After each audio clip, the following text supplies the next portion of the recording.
ایک بہت بڑا ایشو قریب میں اٹھا ہے جس کی بنیاد پر مسلمانوں نے بہت اذیت محسوس کی ہے اور اس کو اپنے بنیادی مذہبی حقوق کے خلاف تصور کیا ہے. اور یہ مسئلہ بہت پہلے سے چلا آ رہا ہے. جو یہاں کا نیشنل سلوگن ہے، نیشنل سانگ ہے، اس کے اوپر ابھی بحث ہو رہی ہے. پارلیمنٹ سے امینڈمنٹ کر کے اس کو پاس کیا گیا ہے. ہمارے ملک کا جو ایک لا ہے، ایک ایکٹ ہے، جو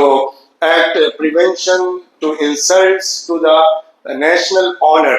یہ جو ہمارا 1971 کا ایکٹ ہے، اس کے اندر ابھی ریسنٹلی 2 دن پہلے 2026 امینڈمنٹ کیا گیا ہے. اس کے 3rd کلوز کے اندر امینڈمنٹ کر کے جو نیشنل اینتھم تھا اس کے ساتھ نیشنل سانگ کو شامل کر دیا گیا ہے. جو ہمارے ملک کا نیشنل اینتھم ہے، جس کا احترام، جس کا آنر ضروری ہے، اس کی بے حرمتی قابل تعزیر سزا ہے، اس کے اندر نیشنل سانگ کو شامل کر کے اس کے ایک کلوز کا حصہ بنا کے تمام ان جگہوں پر جہاں پر نیشنل اینتھم کو گایا جاتا ہے اس کو گانا فرض قرار دیا گیا ہے، لازم قرار دیا گیا ہے، اس کو شامل کر دیا گیا ہے. بہت پہلے کے دور سے جب سے وہ لکھا گیا ہے، گایا گیا ہے، ہمارا بنیادی طور پر اس سے اختلاف رہا ہے، آج بھی ہے اور ہمیشہ رہے گا. وہ اختلاف مذہبی آزادی کی بنیاد پر ہے، اور وہ اختلاف قانون کی بنیاد پر ہے، وہ اختلاف ہمارے دستور کی بنیاد پر ہے، وہ اختلاف ہمارے کانسٹیٹیوشن کے ایکٹ نمبر 25 کی بنیاد پر ہے. جو ہماری مذہبی آزادی ہے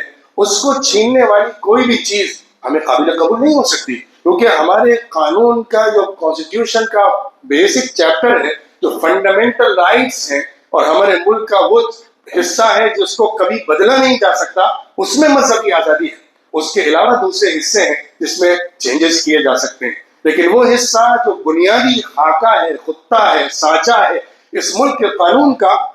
اس میں تبدیلی نہیں کی جا سکتی. تو ہمارا بنیادی جو اختلاف ہے وہ اس بنیاد پر ہے کہ اس کے اندر جو ایک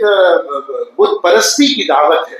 اس کے اندر وطن کی محبت سے زیادہ وطن کو ایک دیوی بنا کر اس کی شکل سامنے لا کر اس کی پوجا کرنے کی جو بات ہے وہ ہمارے لیے ناقابل قبول ہے. ہم پوجا صرف اللہ کی کرتے ہیں، ہم عبادت صرف اللہ کی کرتے ہیں. یہ ہمارے دین اور عقیدے کا ایسا اہم حصہ ہے کہ اس سے تنازل ہمارے وجود کو ختم کر سکتا ہے.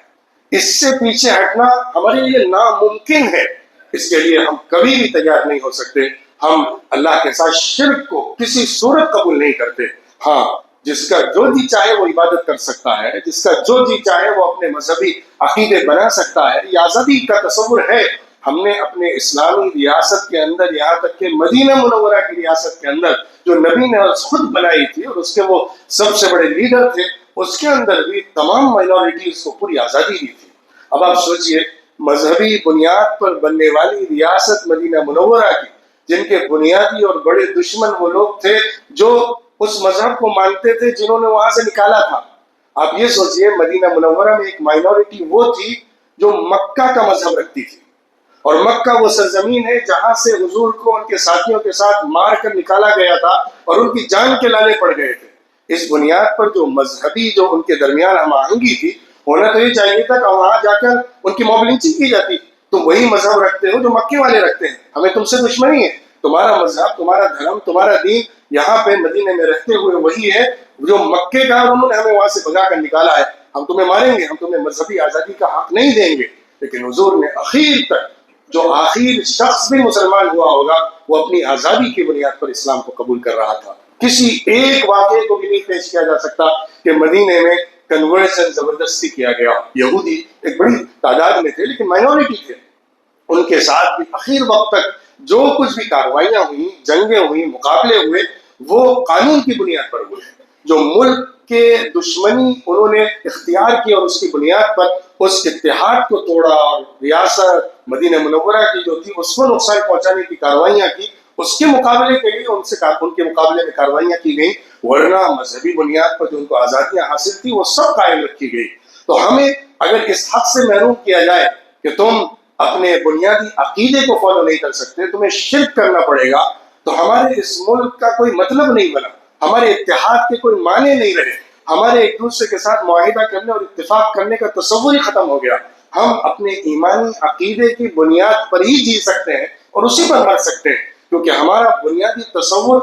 آخرت کی کامیابی کا اسی سے جڑا ہوا ہے. ہم سب کچھ کھو سکتے ہیں لیکن اپنے عقیدے اور ایمان کو نہیں کھو سکتے. اور اگر یہ خیال ہمارے اندر دھیما پڑ گیا اور یہ ہمارے اندر احساس اپنے ایمان کو لے کر فکر کا کمزور پڑ گیا تو ہم سے زیادہ بدبخت کوئی نہیں ہوگا، ہم سے زیادہ محروم کوئی نہیں ہوگا۔ ہم اس بارے میں ذرا بھی کمپرومائز کو قبول نہیں کر سکتے، ہم کسی صورت بھی کسی شکل بھی اپنے ایمان اور عقیدے کے اندر تنازل اختیار نہیں کر سکتے۔ ہم اپنی مذہب، ہم اپنے وطن کی محبت کو وفاداری سے نبھاتے ہیں، ہم اپنے وطن کی محبت کو اس کی تعمیر اور ترقی سے نبھاتے ہیں، ہم اپنے وطن کی محبت کو اس کو سب کے لیے ہموار کرنے اور اس کو آگے بڑھانے اور اس کا نام روشن کرنے کے ذریعے سے پیش کرتے ہیں۔ کسی کی مورتی بنا کر پوجا کر لینا اس کی وفاداری نہیں ہے، ورنہ آج ہم دیکھ رہے ہیں کہ مذہبی بنیادوں پر، مذہب کے نام پر جو کرپشن ہو رہا ہے، جس طرح سے مال اور چندے جمع کر کر کے گھپلے کیے جاتے ہیں، وہ مذہب کی محبت نہیں ہے، وہ اپنے مذہبی عبادت گاہوں سے تعلق نہیں ہے، وہ جھوٹا نعرہ ہے۔ جھوٹ اور سچ کا فرق عمل سے ہوتا ہے، کردار سے ہوتا ہے، مقصد کو پورا کرنے سے ہوتا ہے۔ اگر کوئی مسجد تعمیر کرے اور وہ بہت بڑے ارادے کے ساتھ آئے اور مسجد کو بنانے کے لیے خوب اس کے لیے دوڑ دھوپ اور محنت کرے، لیکن اس کے اندر 1 روپے کا بھی غبن کرے، تھوڑا سا بھی پیسہ ادھر کا ادھر کرے، ذرا بھی مال اس میں سے گھوٹالا کر کے چوری چماری کے ساتھ جڑ جائے، تو پھر وہ پورا عمل اکارت ہو جاتا ہے، برباد ہو جاتا ہے۔ یہ جو اس کی باتیں ہیں مسجد کی تعمیر اور ترقی اور مذہب کی بنیاد پر مسجد کو آباد کرنے کی، وہ سب جھوٹ ثابت ہوتی ہیں۔ ایسے ہی کوئی دوسرے مذہب والا اگر وہ دعویٰ اپنے مذہب کا کرتا ہے لیکن چندہ چوری کرتا ہے، گھپلے بازی کرتا ہے، کرپشن کرتا ہے، مالی انارکی کا شکار ہوتا ہے، تو وہ جھوٹا دعویٰ کرتا ہے اپنے مذہب کا۔ اسی طرح بعین ہی یہی بات وطن کی محبت کی ہے۔ وطن کی محبت صرف نعروں سے نہیں ہوتی، وطن کی محبت چند سلوگن سے نہیں ہوتی، وطن کی وفاداری دکھانی پڑتی ہے، یہاں پہ انصاف لانا پڑتا ہے، یہاں ہر ایک کو حق دینا پڑتا ہے۔ وطن نام اس کا ہے کہ کمزور کا ہاتھ پکڑا جائے اور اسے اوپر اٹھایا جائے، جو تنگدست ہے اس کی تنگدستی دوری کی جائے، جو محتاج ہے اس کی محتاجگی کو ختم کیا جائے، جو جس تکلیف میں اس کو اس سے نکالا جائے۔ وطن کا مطلب وطنی بھائی چارگی، اور جو علاقائی سطح پر ہمارا تعلق اور محبت ہوتی ہے اس کا تقاضا یہ ہوتا ہے کہ ہم ہر ایک کی ترقی سے خوش ہوں، ہر ایک کی ترقی کو یقینی بنائیں، انصاف کو قائم کریں، برابری کو ہموار کریں، اس برادرانہ اخوت کو، اس محبت کو ثابت کریں جو ہمیں ایک ملک میں ایک دوسرے کے ساتھ مل کر باشندہ بناتی ہے۔ اگر وہ چیز فیل ہو رہی ہے، اگر ہم اس چیز کو قائم نہیں کر پا رہے تو ہم وطن پرست نہیں ہیں، بلکہ ہم وطن دشمن ہیں، اور ہمارا وطن سے کوئی رشتہ نہیں ہے، یہ جھوٹ کا رشتہ ہے۔ اگر یہاں پر کرپشن اتنا پھیلا ہوا ہو کہ سیاست کے نام پر جو لوگ منتخب ہو کر آتے ہوں ان کا کام ہی کرپشن ہو، ان کا کام لوگوں کی ضروریات کو پوری کرنا، لوگوں کی رفاہی کام میں حصہ لینا، لوگوں کے مسائل کو حل کرنا، قانون پر نفاذ کرنا، برابری کو قائم کرنا، آپسی اتحاد کو یقینی بنانا، ان چیزوں کی مکمل خلاف ورزی ہو رہی ہو، کرپشن عام ہو، بدترین کیسز ہوں، اور انسان ہر طرح کی اخلاقی برائی کا شکار ہو، آپسی پھوٹ اور لڑائی اور جھگڑے کی باتیں کرتا ہو اور اس کے اندر لگا ہوا ہو، اس کے بعد بھی وطن پرستی، اس کے بعد بھی وطن سے محبت، اس سے بڑا آج کا جھوٹ کوئی نہیں ہو سکتا۔ یہ وطن پرستی نہیں، وطن دشمنی ہی ہو سکتی۔ اگر سچی محبت وطن سے ہے تو ہم سب کو کہتے ہیں، اور ہمیں اس بات کو کہنا چاہیے، ہر ایک کو کہنا چاہیے۔ اس ملک کی اکثریت اس بات کو سمجھتی ہے، وہ محتاج ہے، وہ پریشان ہے، وہ تکلیف میں ہے، وہ بہت ساری چیزوں سے الجھی ہوئی ہے، ان کو اس بات کو سمجھانا ہے کہ ہمیں مل کر وطن کو بنانا ہے، ہمیں اتحاد کی بنیاد پر وطن کو آگے بڑھانا ہے۔ آج صورتحال یہ ہو گئی ہے کہ ہم سے ٹوٹے ہوئے چھوٹے موٹے ملک وہ آج ہم سے آگے نکل رہے ہیں۔ ابھی بنگلہ دیش اور سری لنکا کی حالت یہ ہے کہ اس کی جو جی ٹی پی ہے پر پرسن وہ ہم سے آگے بڑھ گئی ہے۔ اس سے زیادہ ہمارے لیے افسوس کی بات کیا ہوگی کہ ہم مالی سطح پر، معاشی سطح پر، سماجی سطح پر اور عالمی برادری کے اندر پیچھے کی طرف جاتے جا رہے ہیں۔ کیا یہ وطن پرستی ہے چند نعرے لگا دینے سے اور اس کے کچھ دہائیاں دے دینے سے، اس کے لیے کھڑے ہو جانے سے پیچھے سے چھرا گھونپا جائے، پیچھے سے وطن کو کمزور کیا جائے، وہاں کے لوگوں کے حقوق چھین لیا جائے، وہاں کرپشن کو عام کر دیا جائے، اخلاقی گراوٹ آخری حدوں تک چلتی چلی جائے، مالی حقوق سلب کیے جاتے رہیں، تعلیم کو مشکل بنا دیا جائے اور سارے بنیادی حقوق سے عوام کو محروم کر دیا جائے، مالدار کو مالدار سے مالدار تر کر دیا جائے، غریب کو اور غربت میں دھکیل دیا جائے، گیپ اور خلیج کو بڑھا دیا جائے، اس کے بعد چند نغمے گا کر محبت اور وفاداری کا ثبوت پیش کیا جائے۔ اس سے بڑا جھوٹ کچھ نہیں ہو سکتا ہے۔ محبت کردار سے دینی ہوگی، محبت عمل سے دینی ہوگی، محبت اخلاق سے ثابت کرنی ہوگی، محبت مقاصد کو پورا کرنے سے ہوگی۔ اس ملک کا جو بنیادی ڈھانچہ ہے اس کو بچانے سے محبت ہوگی، اس کو قائم رکھنے سے محبت ہوگی، اس کو اس ملک کے اندر پوری قوت کے ساتھ باقی رکھنے سے ہوگی۔ ہماری لڑائی محبت کی لڑائی، اور اس ملک کو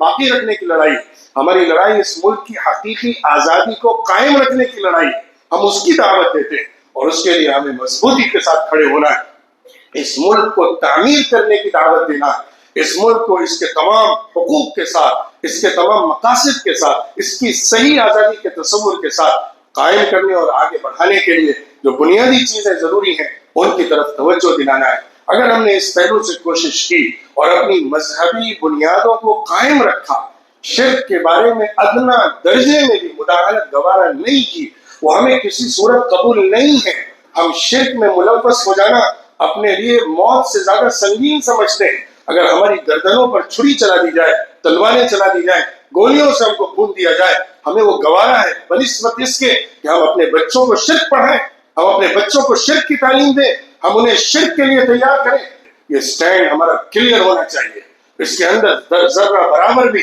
کمپرومائز ہماری نسلوں کو دین سے محروم کر دینے والا ہوگا۔ بہت سوچ کے اور سمجھداری کے ساتھ ذمہ داروں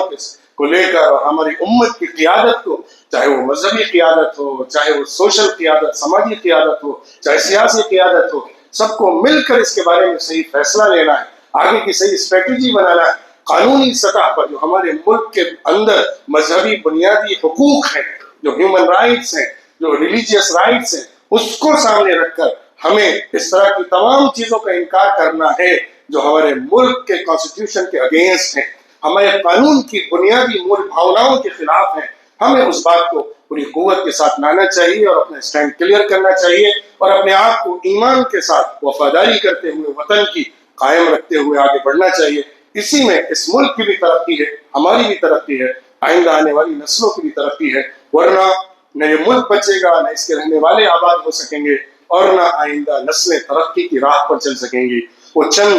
چند چیزوں میں الجھا کر پھنسا کر پیچھے کی طرف دھکیل دی جائیں گی، جو ہم نے تجربہ کیا ہے کس طرح اس ملک کو پیچھے دھکیلا گیا ہے، کس طرح اس ملک کو پیچھے کی طرف گرایا جا رہا ہے، جس میں یہاں مختلف چیزوں میں چھوٹے موٹے مسائل میں اور آپسی رسہ کشی میں الجھا کر اصل مسئلوں سے نظریں ہٹا دی گئی ہیں۔ اس کی بنیاد پر ترقی رک گئی ہے، عروج ختم ہو گیا ہے، اور ہمارا نام پوری عالمی برادری میں بہت ہلکا ہوتا چلا جا رہا ہے۔ یہ فکر کی چیزیں ہیں، ہمیں اپنے نام کو مضبوط کرنا ہے، عالمی بین الاقوامی دنیا کے اندر ہمیں اپنی طاقت منوانا ہے، ہمیں ایک بڑے اور مضبوط ملک کی شکل میں پوری دنیا کے سامنے آنا ہے۔ اس کے لیے ہمیں آپس کے جھگڑوں کو ختم کر کے اتحاد کی بنیاد پر ترقی کی نئی راہیں کھولنا پڑے گا۔ اس میں ہم سب کا مل جل کر حصہ بہت اہم ہے۔ اللہ ہمیں توفیق دے کہ ہم آزادی کے صحیح تصور کو، جو ہمیں ملکی سطح پر، دینی اور مذہبی سطح پر جو آزادی ملی ہوئی ہے، اس کا صحیح استعمال کر سکیں اور اس ملک کو دوبارہ سے آباد کر سکیں، اس کی اصل اسپرٹ کے ساتھ اس کو آگے بڑھا سکیں جو اس کو آزاد کرنے والوں نے قائم کی تھی۔ اللہ ہمیں توفیق دے کہ ہم اس کے دین کو لے کر ہمیشہ زندگی گزاریں، اپنی نسلوں کے ایمان کی حفاظت کریں، اور شرک کی ہر شکل سے ہم ہمیشہ دور رہیں اور اپنی اولاد کو بچا کر رکھیں۔ وآخر دعوانا ان الحمد للہ رب العالمین۔